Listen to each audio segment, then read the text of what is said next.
올여름에 벌써 네 분이 소천을 하셨습니다. 우리 김순아 권사님의 어머니, 공영희 집사님의 아버님, 우리 교회가 문상을 했고요. 또 이선희 권사님, 송필선 전도사님의 장례는 우리 십정동교회가 집례를 했습니다. 성경에 보면 지혜로운 자의 마음은 언제나 초상집에 가 있고 미련한 자의 생각은 언제나 잔치집에 가 있다. 그런 말씀이 있죠. 그 말씀의 의미가 뭐겠습니까? 사람이 한 번 죽는 것은 정하신 이치라고 성경에 분명히 말씀하고 있음에도 불구하고 많은 사람들이 사람이 한 번 죽는 것은 나하고는 상관이 없는 그런 이치로 그렇게 생각을 하고 오늘도 살아간다라고 하는 것이죠. 이제 곧 그 문제가 내 문제가 될 터인데 그 장례식장 빈소에 그 놓여있는 그 사진 그 자리에 이제 얼마 안 있으면 내 사진이 올라갈 터인데 이거는 틀림없는 변함없는 사실임에도 불구하고 우리는 미련한 자처럼 언제나 잔치집에도 마음을 두고 초상집에는 점점 마음이 멀어지는 그런 어리석은 자가 되고 있지는 않은지 이번 여름에 이 여러 번의 장례들을 통해서 우리 십정동교회 성도들이 좀 더 하나님 보시기에 지혜로운 성도들이 되었으면 그런 마음을 갖습니다. 자, 오늘 우리가 본문을 통해서도 장례 행렬을 따라가면서 울고 있는 한 여인을 만나게 되는데요. 이 여인은 나인성이라고 하는 동네에 살고 있었습니다. 11절 12절 말씀을 보시면 그 후에 예수께서 나인이란 성으로 가실새 제자와 많은 무리가 동행하더니 성문에 이르러 이르실 때에 사람들이 한 죽은 자를 메고 나오니 이는 한 어머니의 독자요 그의 어머니는 과부라. 그의 성에 많은 사람도 그와 함께 나오거늘 그랬습니다. 아마 이 여인도 처녀 때는 아름다운 여인이었을 것입니다. 또 사랑하는 사람을 만나서 결혼을 했을 것이고요. 또 그 부부에게서 아들이 태어났습니다. 아마 인생에 있어서 가장 달콤한 시기가 있다고 하면 갓 결혼을 해서 낳은 자녀가 재롱을 부리는 모습을 보면서 오순도순 사는 때일 것이라고 생각을 합니다. 이 여인에게도 인생의 푸른 꿈을 꾸면서 마냥 행복하기만 할 것 같은 시절이 있었습니다. 그런데 어느 날 느닷없이 남편이 세상을 떠났습니다. 그 결과 이 여인은 하루아침에 과부가 되어버린 것입니다. 그 당시 여자가 과부가 되었다라고 하는 것은 그 앞날에 엄청난 시련과 극심한 가난과 고독이 기다리고 있음을 전제하는 것이었습니다. 얼마나 많은 눈물을 흘리면서 하루하루를 보냈을까요? 그래도 유일한 희망은 지금 무럭무럭 자라고 있는 그 어린 아들이었을 것입니다. 정성을 다해서 가정고생을 다 이겨가면서 아마 이 여인은 아들을 키웠을 겁니다. 아마도 예수님이 이 죽은 이 아들을 놓고 청년아 이렇게 부른 것을 보면 아마 이 아들은 이제 성인으로 불려도 좋을 만큼 그런 나이에 도달했었던 것 같습니다. 14절 말씀이죠. 가까이 가서 그 관에 손을 대시니 맨 자들이 서는지라. 예수께서 이르시되 청년아 내가 네게 말하노니 일어나라 하시매 그랬습니다. 예수님께서 그 죽은 자를 두고 청년아 라고 그렇게 선언을 하셨다고 하면 이제 이 과부의 아들도 꽤 성장을 한 그런 시점이 아니었나 그렇게 짐작을 합니다. 어머니로서 얼마나 마음에 그 자식에 대한 꿈이 부풀어 있었을까요? 이제는 이 아들이 우리 가정의 기둥이 될 수 있겠구나. 이제는 내가 기대고 살만한 그 기둥이 생겼다. 이렇게 안도하고 또 위로를 받았을 것임에 틀림이 없을 것입니다. 그런데 이게 무슨 일입니까? 그 아들이 세상을 떠나고 말았던 것입니다. 이 여인에게 있어서는 정말 하늘이 무너지는 것과 같은 그런 암담한 상황이 찾아온 것입니다.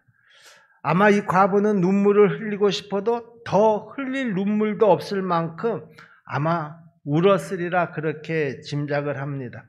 동네 사람들은 이 아들이 죽었다는 이야기를 듣고 이 여인의 집에 모여들었습니다. 아마 속으로 이렇게 생각들을 했을 겁니다.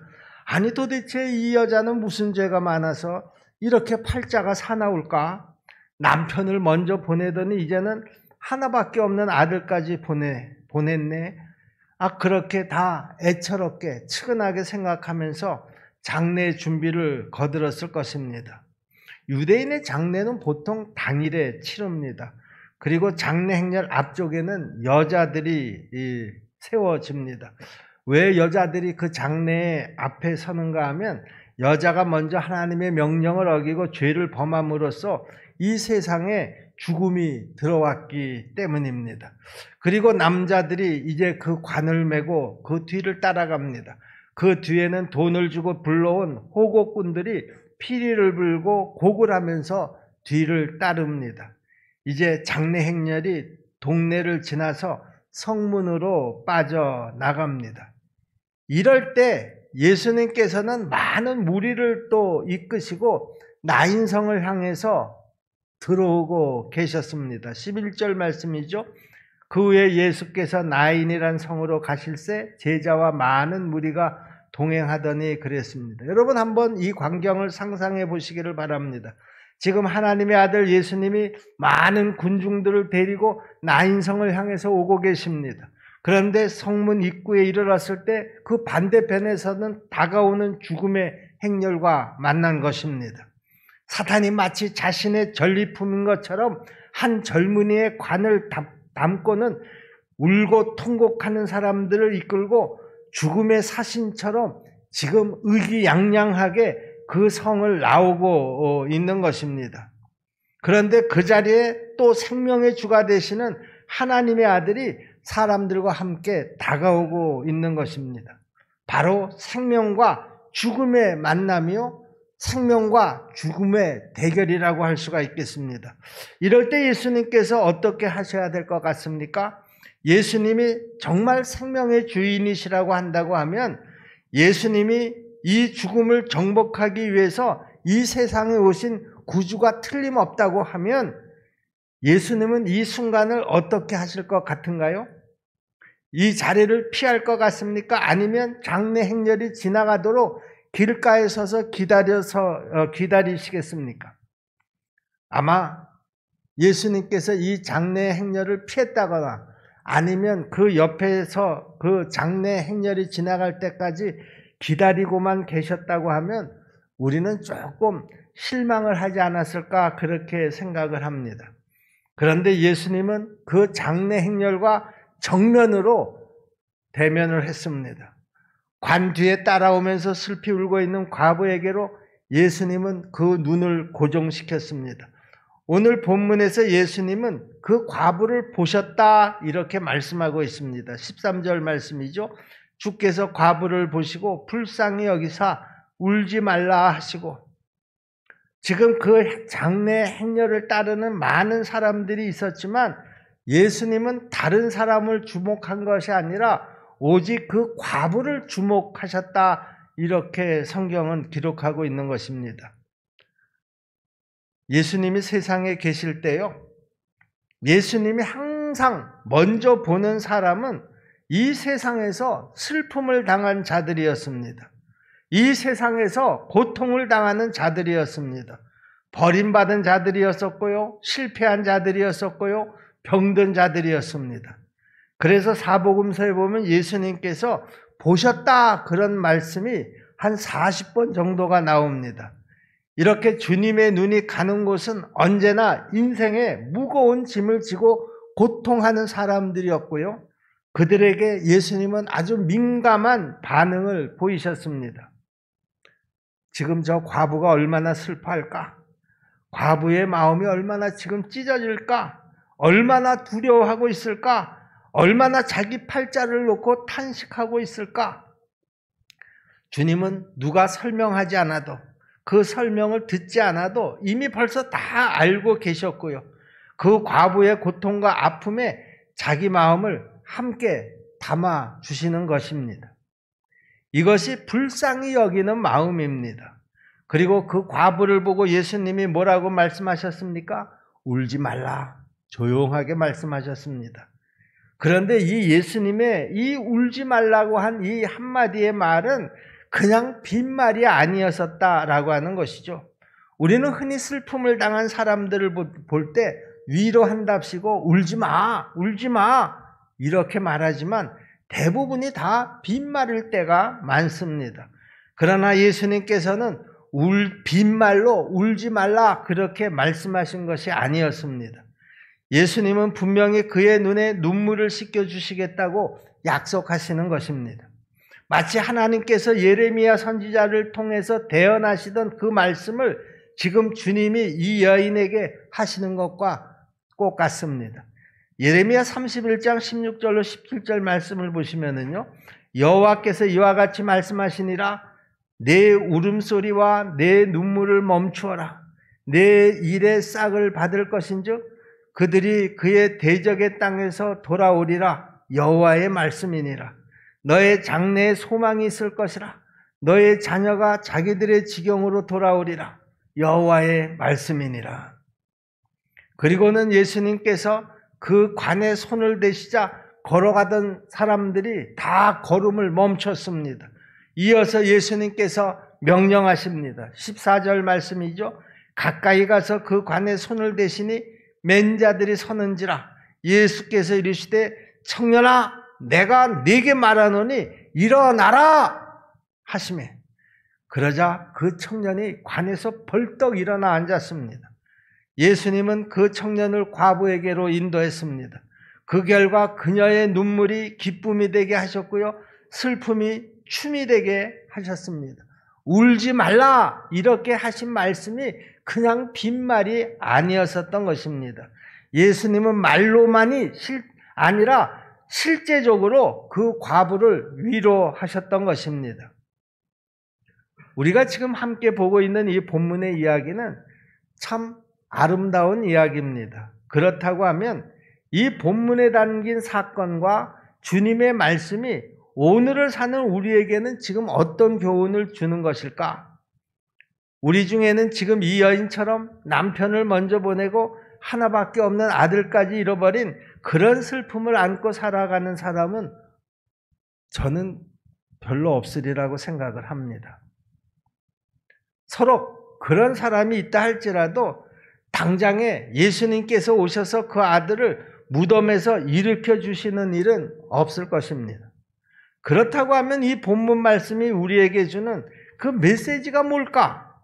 다시 말해서 예수님이 지금 이 죽은 자를 살리시는 이유가 뭘까? 왜 주님이 이런 기적을 일으키셨을까? 온 세상 앞에 예수 그리스도만이 죽음을 이기신 생명의 주인이시고 하나님 되심을 선포하는 것이 저는 이 사건의 목적이었었다 그렇게 분명히 믿습니다. 온 세상을 향해서 우리 주님이 나는 죽음을 이기었노라 나는 생명의 주가 되느니라 하는 것을 선언하는 하나의 아주 중요한 사건이었다라고 하는 것입니다.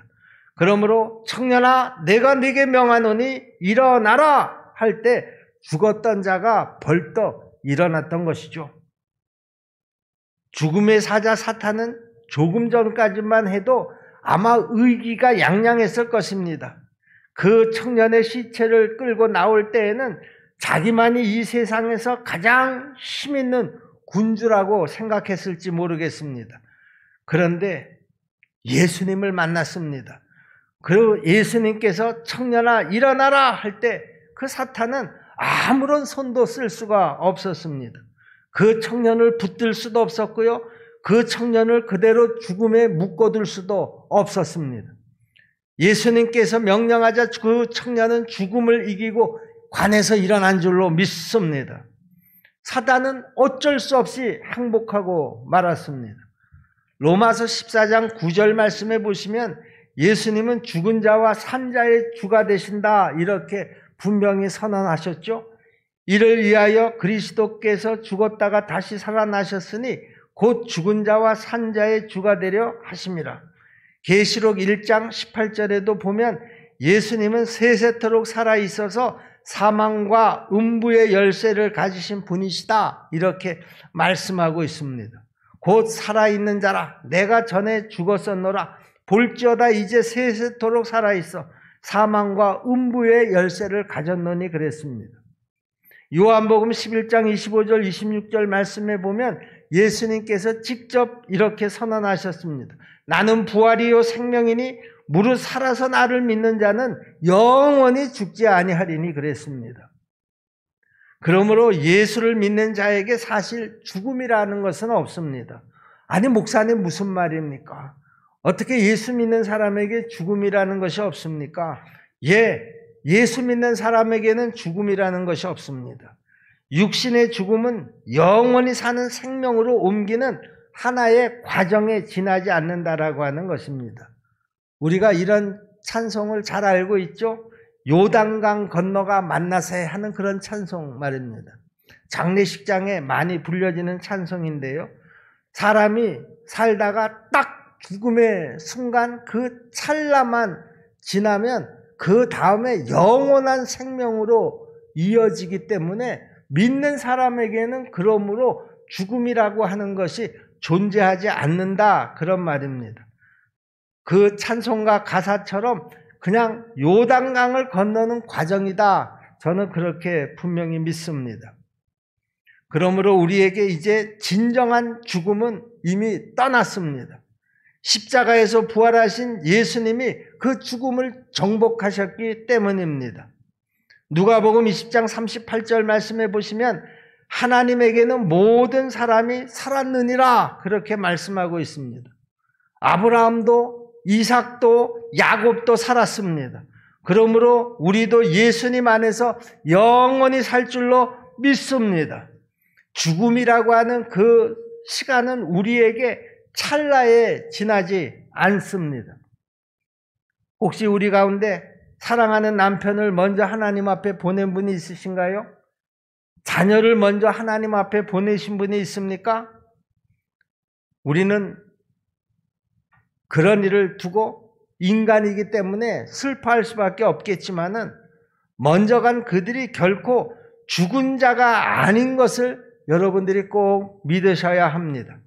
주님께서는 죽은 자를 두고 죽었다 그렇게 말씀하시지 않고 잔다 그렇게 말씀하셨습니다. 사실은 죽은 자가 아닙니다. 영원한 생명에 쌓여서 지금도 하나님 안에서 살고 있을 줄로 믿습니다. 올 여름에 4분이 하나님 나라로 가셨지만 그분들은 죽은 것이 아니라 하나님 나라에서 그 하나님과 지금 영원한 생명을 이어가고 있는 줄로 믿습니다. 우리가 그런 자를 놓고 죽었다 그렇게 말하면 안 됩니다. 우리도 언젠가는 그곳으로 갈 것입니다. 그러므로 예수님이 생명의 주가 되심을 선언하는 것이 바로 나인성 과부의 아들을 살리신 목적이었었던 것입니다. 우리 중에 아직도 예수를 믿지 않는 형제 자매들이 있습니까? 남은 인생 동안 죽음 문제를 어떻게 해결하려고 생각하고 있습니까? 여러분들은 죽음에 대해서 지금 어떻게 생각하고 계시나요? 여러분, 분명한 것은요, 우리가 이 죽음의 문제를 해결하지 않은 채로 지금 살아가고 있는 인생을 어떻게 마음 놓고 살아갈 수가 있겠느냐 그런 말이죠. 우리가 죽는다라고 하는 그 찰나의 순간 그 다음에는 2가지의 길이 있습니다. 하나는 천국으로 가는 길이 있고요. 하나는 지옥으로 가는 길이 있습니다.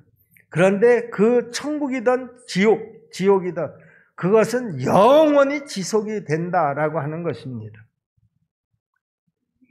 이제 진정으로 산자와 죽은 자의 주가 되시는 우리 예수님 앞에 여러분의 인생을 온전히 맡길 수 있기를 주님의 이름으로 부탁을 드립니다. 거기에 죽음을 정복한 진정한 승리가 있는 줄로 믿습니다. 또 나인성 과부의 아들을 살리신 기적이 주는 메시지가 있습니다. 분명히 현실적으로 우리가 받아야 될 메시지가 있다고 생각하는데요. 한 2가지 정도를 말씀드리도록 하겠습니다. 첫째로요. 울고 있는 과부를 눈여겨보시던 예수님께서는 오늘도 우리가 울고 있을 때 우리를 주목하고 계신다라고 하는 것입니다. 우리 가운데 누구도 인생을 살아가면서 한 번도 눈물을 흘리지 않고 세상을 사는 사람은 없으리라고 생각을 합니다. 여러분이 잘 아시는 위대한 설교자 스펄전이 아주 재미있는 말을 했는데요. 죄가 없는 자녀를 두신 일은 있어도 눈물을 흘리지 아니하는 자녀를 두신 일은 없다. 바로 예수 그리스도를 의미하는 말씀인데요. 예수님 자신도 세상에 계실 동안에 몇 번은 우셨습니다. 눈물이라고 하는 것은 말로 표현할 수 없는 감정에 휩싸였을 때 자연스럽게 나올 수 있는 것이 바로 이 눈물입니다. 우리는 인생을 그래서 고해라고 말하지 않습니까? 인생은 마치 고통과 슬픔이 기다리는 먼 항해길과도 같습니다. 우리 인생은 태어날 때서부터 울면서 태어납니다. 그리고 죽을 때 보면 눈에 눈물이 고인 채로 숨을 거두는 그런 사람들을 종종 봅니다. 태어날 때도 울고 죽을 때도 우는 것이 우리의 인생일지도 모르겠습니다. 그러므로 우리는 눈물을 부끄럽게 생각하지 말아야 합니다. 여러분, 우리는 울 때는 울어야 합니다. 어떤 면에서는 우는 것이 우리 인생의 본연의 자세일지도 모르겠습니다. 여러분, 이 세상을 한번 구석구석 살펴보세요. 눈물 없이는 볼 수 없는 그런 처참한 일들이 얼마나 우리 주변에서도 지금 많이 일어나는지 모릅니다.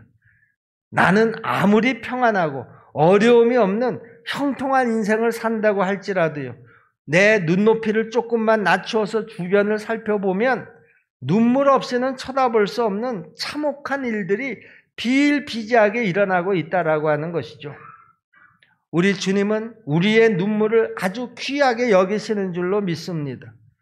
우리 가운데는 정말 남모르게 우는 그런 성도들도 분명히 있으리라고 생각을 합니다. 그런데 여러분이 울고 있을 때 우리 주님이 울고 있는 여러분을 주목하신다는 것을 여러분들이 꼭 기억하시기를 바랍니다. 여러분, 어린 자녀가 닭똥 같은 눈물을 뚝뚝 흘리고 있는 그런 장면을 보면서 마음이 움직이지 않는 부모는 아마 거의 없으리라고 생각을 합니다. 자녀가 울고 있으면 부모의 마음이 움직입니다. 우리가 울고 있으면 하나님의 마음이 움직이는 줄로 믿으시기를 바랍니다. 우리가 잘 알듯이 히스기야는 자기 자신이 죽을 병에 걸려서 다시 살 수 없다라고 하는 말을 선지자를 통해서 들었을 때 그는 벽을 향해서 대성통곡을 하면서 하나님을 불렀습니다. 그때 하나님이 이사야를 통해서 이렇게 말씀하셨죠. 이사야서 38장 5절 말씀이죠. 내가 내 기도를 들었고 내 눈물을 보았노라. 그래서 히스기야에게는 15년을 더 살 수 있도록 그 생명을 연장시켜 주신 줄로 믿습니다. 여러분, 눈물이라고 하는 것은요, 이렇게 능력이 있습니다. 눈물의 기도는 하나님의 마음과 하나님의 보좌를 움직이는 줄로 믿습니다. 여러분, 우리가 이 사실을 믿어야 합니다. 둘째로, 우리가 이 사건을 통해서 받는 또 하나의 메시지는 지금도 주님은 우리를 향해서 울지 말라 이렇게 위로하고 계신다라고 하는 사실입니다. 주님은 상한 갈대와 같은 우리를 보시면서 울지 말라. 내가 내 눈물을 씻어주겠다 이렇게 말씀하십니다. 꺼져가는 심지와 같은 우리를 보시면서 우리 등에 손을 얹으시고 울지 말라 내가 너를 위로하겠다 이렇게 속삭여 주십니다. 그러면 주님이 어떤 방법으로 우리 눈에 눈물을 스쳐 주실까요? 과부의 아들처럼 당장 무덤에서 죽은 아들을 살려주실까요? 그런 일은 일어나지 않을 것입니다. 그렇다고 하면 어떤 방법으로 우리 눈에 눈물을 스쳐주시고 우리를 위로해 주실 것이냐라고 하는 것이죠. 우리가 성경 전체를 살펴보면 그 주님의 위로에 대한 두 가지 답이 나오는데요. 그 첫 번째 답은 히브리서 4장 16절에 그 방법이 적혀 있습니다. 그러므로 우리가 긍휼하심을 받고 때를 따라 돕는 은혜를 얻기 위하여 은혜의 보좌 앞에 담대히 나갈 것이니라. 여기에서 때를 따라 돕는 은혜라는 것이 뭡니까? 내가 필요할 때마다 도와주시는 은혜가 있다라고 하는 것을 말씀하고 있습니다. 주님은 내가 필요할 때마다 도울 수 있는 은혜를 준비하고 계시는 줄로 믿습니다. 그래서 우리가 기도로 주님 앞에 나아가면 항상 필요를 따라서 우리를 위로해 주시는 주님의 손이 있는 것을 믿으시기를 바랍니다. 이런 믿음을 가지고 있는 사람은요, 어떤 상황에서도 흔들리지 않고 자신 있게 당당할 수가 있습니다. 저와 어떤 집사님이 함께 차를 타고 가고 있었습니다. 그 집사님이 어떤 분하고 통화를 하는 내용을 같은 차에 타고 있었기 때문에 자연스럽게 들을 수가 있었습니다. 아마 직장 문제를 가지고 이야기하는 것 같았습니다. 아마 상대방이 지금 우리 그 성도님에게 그 직장을 추천하는 것처럼 제가 들었는데요. 근데 우리 그 성도님이 그분이 그렇게 직장을 제안하는 것에 대해서 먼저 이것을 묻더라고요. 내가 주의를 지킬 수 있습니까? 그랬더니 그쪽에서 그거는 좀 곤란한 것처럼 그렇게 이야기를 하니까 우리 성도님이 한마디로 딱 잘라서 전 못 갑니다. 그 이야기를 들은 상대방이 좀 한심하다 그렇게 생각을 했는지 이런저런 말로 이야기를 계속 하는데요. 우리 성도님은요 단호했습니다. 저는 못 갑니다. 주의를 지킬 수 없는 직장이라고 하면 저는 갈 수 없습니다. 제가 그 전화 통화를 들으면서 가슴이 찡하고 뭉클하더라고요. 그렇습니다, 여러분. 때를 따라서 돕는 우리 주님을 내가 분명히 믿는다고 하면 지금의 내 형편이 어떻든지 간에 흔들리지 않을 수 있습니다. 하나님께서 반드시 도와주실 줄로 믿는 믿음을 갖게 되는 것이죠. 그러니까 모든 상황에서 자신 있게 당당하게 말하고 행동할 수가 있는 것이죠. 우리 십정동계 성도 여러분, 때를 따라서 돕는 우리 주님의 은혜를 항상 기억하시기를 바랍니다. 그리고 어떤 상황에서도 흔들리지 마시기를 주님의 이름으로 부탁을 드리겠습니다. 또 한 가지 방법이 있습니다. 로마서 8장 28절에 나오는 말씀인데요. 우리가 알거니와 하나님을 사랑하는 자 곧 그 뜻대로 부르심을 입은 자들에게는 모든 것이 합력하여 선을 이루느니라. 모든 것을 합력해서 선을 이루심으로 하나님은 우리 눈에 눈물을 씻겨주시고 위로하신다라고 하는 것이죠.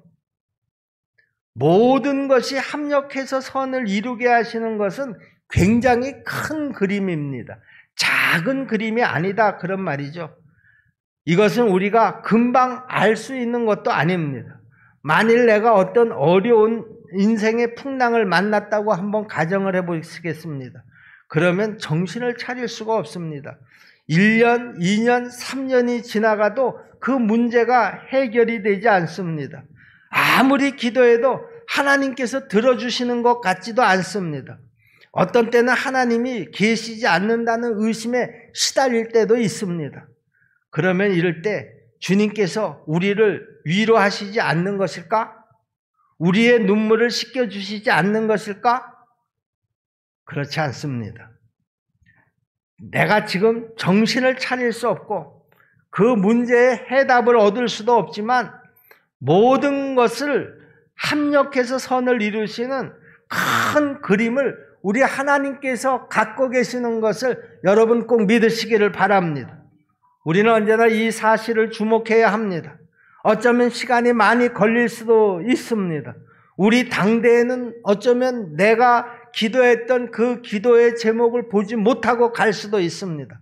그러나 하나님께서는 우리를 향해서 크고 선하신 큰 뜻을 가지고 큰 계획을 가지고 우리를 다루고 계신다라고 하는 것을 믿으면 우리 눈에서 눈물을 씻을 수 있을 줄로 믿습니다.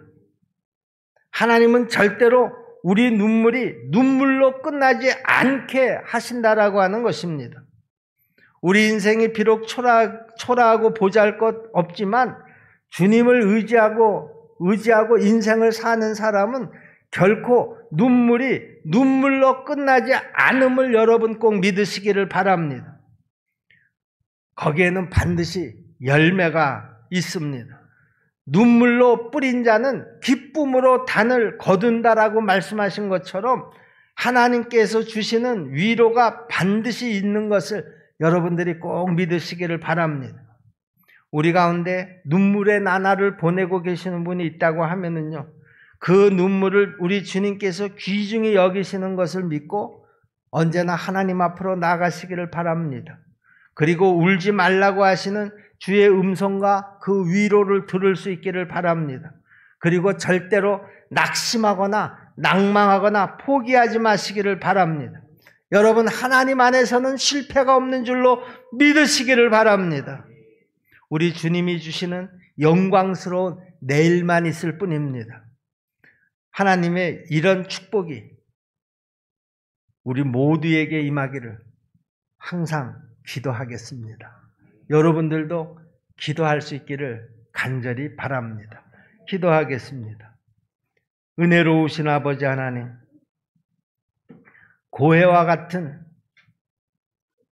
인생을 살아가는 우리들에게 언제나 때를 따라 도우시는 은혜로 또 합력해서 선을 이루시는 하나님의 그 계획으로 우리를 단단히 붙잡아 주시고 우리를 위로하시고 우리를 세워주시는 줄로 믿습니다. 사단마귀는 우는 사자와 같이 이런 믿음을 가지고 있는 우리에게 찾아와서 여러 가지 의심을 심어놓고 갑니다. 아버지 하나님, 흔들리지 않게 도와 주옵소서. 우리 주님은 어려움을 당한 자, 슬픔을 당한 자를 언제나 주목하고 계신다라고 하는 사실을 잊지 않게 도와 주시옵시고, 내 슬픔이 크면 클수록, 내 어려움이 크면 클수록, 힘들면 힘들수록 우리 주님은 나를 주목하고 계신다라고 하는 사실을 잊지 않게 도와 주시옵소서. 예수님의 이름으로 믿고 기도하옵나이다. 아멘.